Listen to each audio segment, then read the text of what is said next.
Hello and welcome to Physics with Amol sir. So this video is for class 12 and we will continue with electric charges and fields. So in the previous class we derived an equation for electric field due to an infinitely long uniformly charged wire, okay, using the Gauss's law. Today we are going to see two more application of the Gauss's law, okay.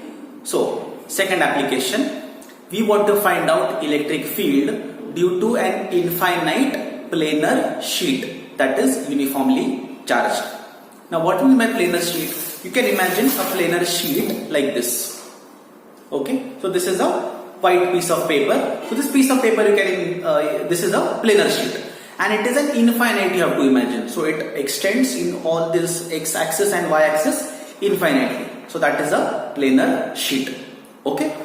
We are going to assume this is uniformly charged, okay, and we want to find out the electric field due to this infinite planar sheet. So of course, just like we did last time, if you remember, for a wire we had a Gaussian surface. The Gaussian surface we considered was a cylinder. So similarly, for the planar sheet we have to consider a Gaussian surface. Now the rule says Gaussian surface could be any regular surface. You can have a sphere, you can have a cylinder, correct? But we are going to choose a convenient one. The convenient we choose is a parallel pipe. A parallel pipe means something like this. Okay, so this is a rectangular parallel pipe surface. So this is our Gaussian surface. So what you have to imagine, this is our planar sheet and this Gaussian surface is passing through the sheet. So a case something like this.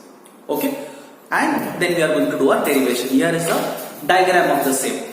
Okay, it's the same thing that we understood, planar sheet and the Gaussian surface that is passing through it. Okay, so I hope the image is clear in your mind. Now let us see the derivation. So here's the derivation for electric field due to an infinitely long planar sheet. So this blue surface, it shows the infinitely long planar sheet. You have to imagine it extends along the x-axis, y-axis infinitely. Okay. We are going to imagine a Gaussian surface in the shape of a parallel pipe. So this pink surface, that is our Gaussian surface. Okay. Now let us understand what is happening.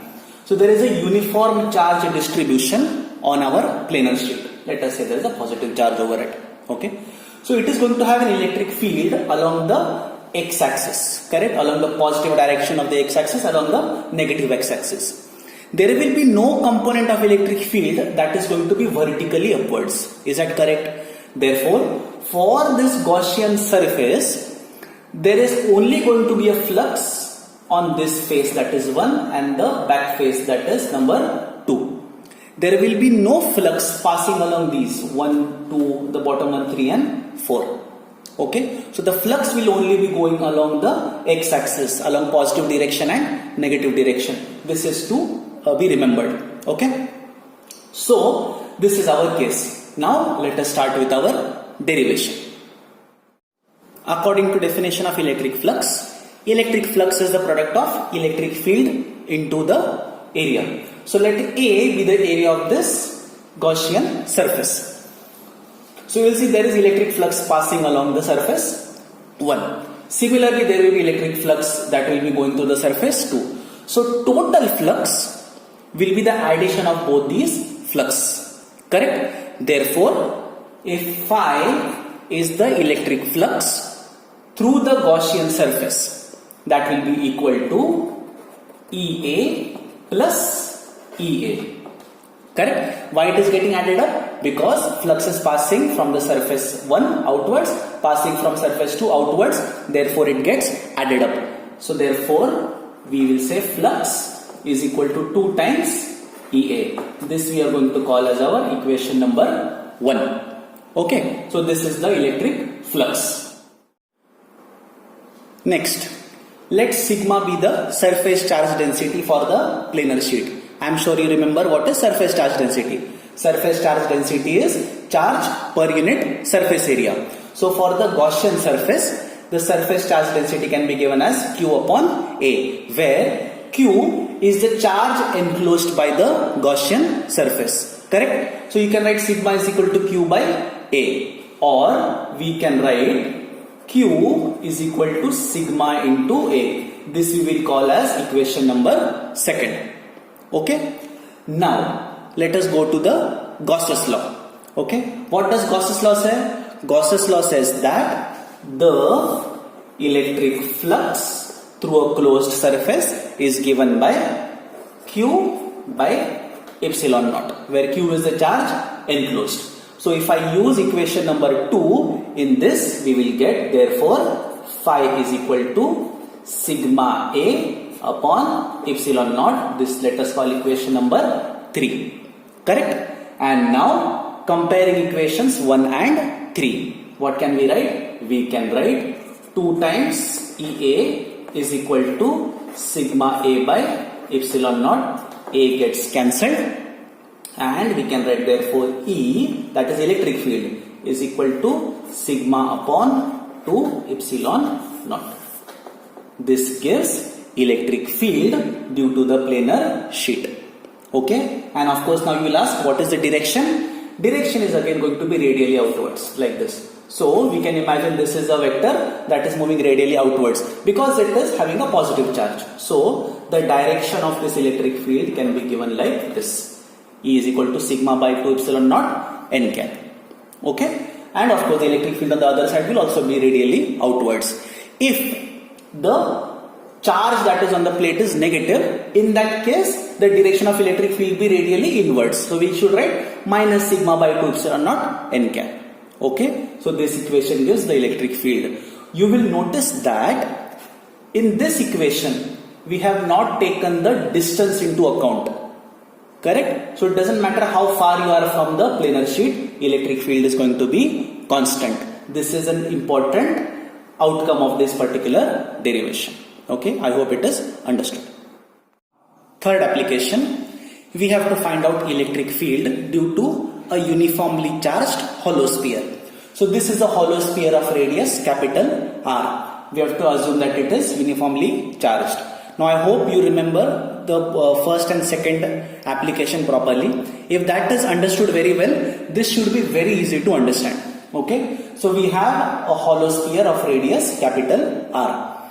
So there can be two cases due to the electric field. One can be electric field outside the sphere and the other is electric field inside the sphere. We will be seeing the first case, that is electric field outside the sphere at a point P, which is at a distance small r from the center of the sphere.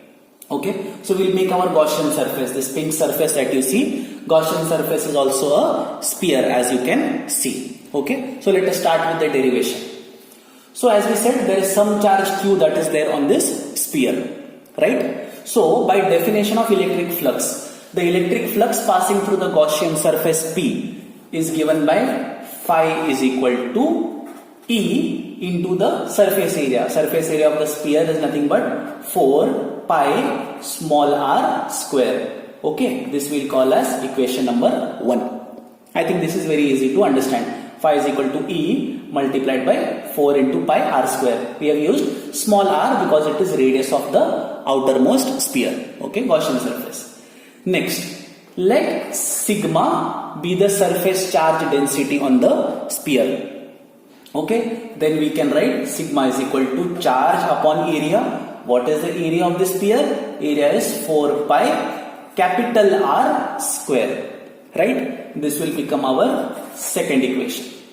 Okay, so therefore you can write Q, that is charge enclosed, is equal to sigma into 4 pi capital R square. This we'll call as third equation. Okay, are all these three things clear? I think very easy to understand.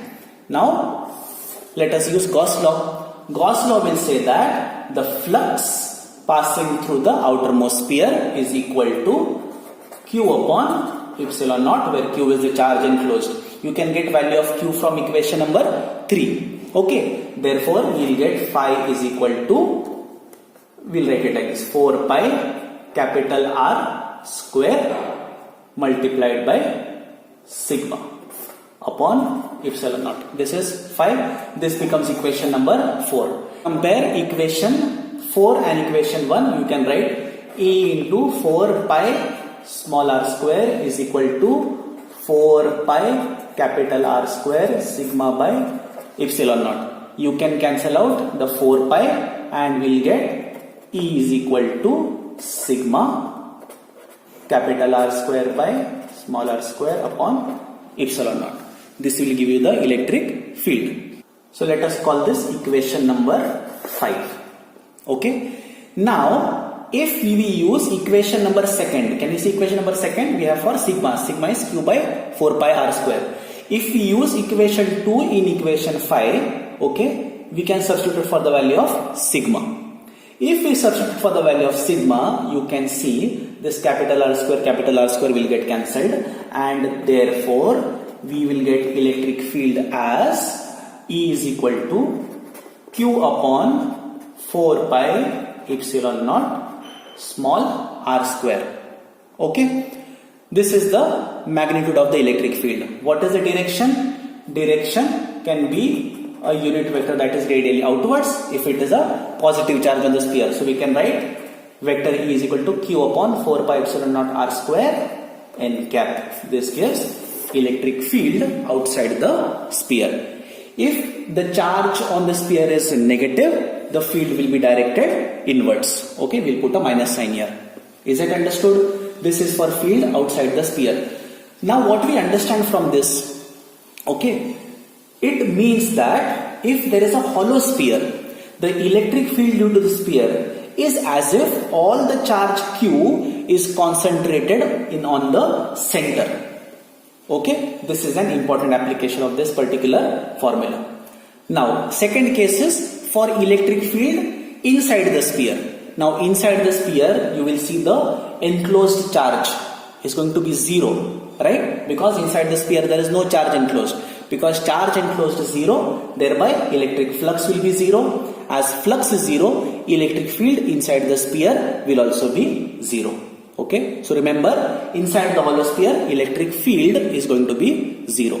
So these are the applications of Gauss's law. I hope all the 3 applications have been understood. From exam point of view also they are very important. Make sure you go through them once again. Thank you.